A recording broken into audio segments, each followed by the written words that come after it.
Saya kira itu suara-suara miring yang tentu ingin mendiskreditkan Pak Prabowo. Yang kedua ingin merusak hubungan Pak Prabowo dengan Pak Jokowi. Nah, kenyataan di lapangan itu sangat berbeda.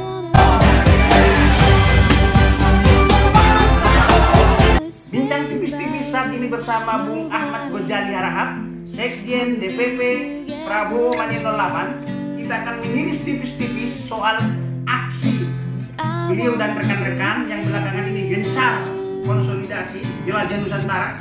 Kita akan minta tanggapan beliau soal sambutan masyarakat terhadap pencapresan Pak Prabowo Subianto di masyarakat. Gimana Bung Gojali? Ya, setelah kita berkeliling ke beberapa daerah, termasuk di Pulau Jawa, kemudian di luar Jawa, saya semakin yakin atau saya semakin hakul yakin bahwa 2024 itu Prabowo akan menjadi presiden. Kenapa? Karena saya lihat pertama, antusias masyarakat itu luar biasa. Begitu kita sebut bahwa Prabowo di 2024 menjadi calon presiden, langsung saya lihat dengan mata kepala sendiri itu bahwa sambutan masyarakat itu sangat luar biasa. Dan ini sangat berbanding lurus dengan apa yang menjadi hasil-hasil survei. Selama ini kan kita sudah melihat bahwa hasil survei Pak Prabowo selalu di atas. Di atas 25%, 27%, bahkan di atas 30%. 37% itu terakhir dari survei indikator ya. Dan di bawahnya itu ada Pak Ganjar dan 32 dan 22 sekian. Ya betul, ada Pak Anies. Itu artinya berbanding lurus dengan apa yang kita temukan di bawah atau di lapisan masyarakat atau di grassroots.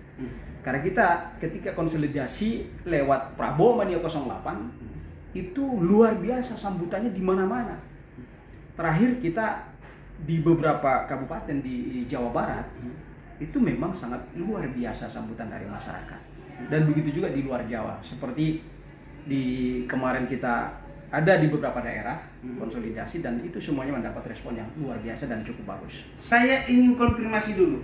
Ada suara yang mengatakan Jawa Barat yang tadinya 2014-2019 itu lumbung suaranya Pak Prabowo, dengan beliau bergabung ke pemerintahan Pak Jokowi disebut-sebut tergerus. Gimana Anda menjelaskan itu?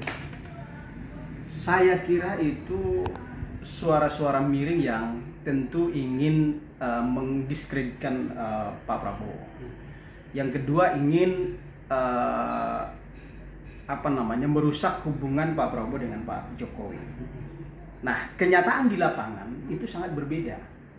Anda beberapa hari ini baru dari Kuningan. Oh ya, kita beberapa kali konsolidasi di Jawa Barat, mulai dari Bekasi, kemudian Depok, kemudian Kabupaten Bogor, terus kemarin kita di Kuningan, kemudian di beberapa daerah lain. Itu semuanya menunjukkan seriusnya atau antusiasme masyarakat itu luar biasa. Nah, dan hampir semua yang kita konsolidir itu adalah para pendukung Jokowi yang memilih Jokowi pada 2019 yang lalu.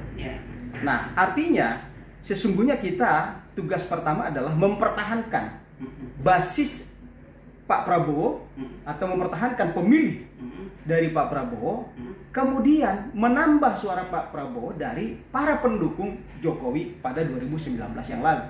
Kita ini adalah para pendukung Jokowi. Dan organisasinya sebelum Prabowo Mania adalah Jokowi Mania.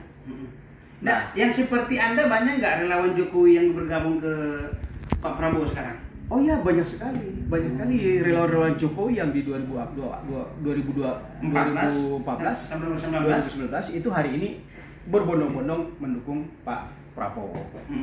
Jadi tidak benar apa yang disampaikan oleh tadi yang disebutkan oleh Bung ETD Ermantale Gaulai bahwa suara Pak Prabowo tergerus, itu sama sekali tidak benar.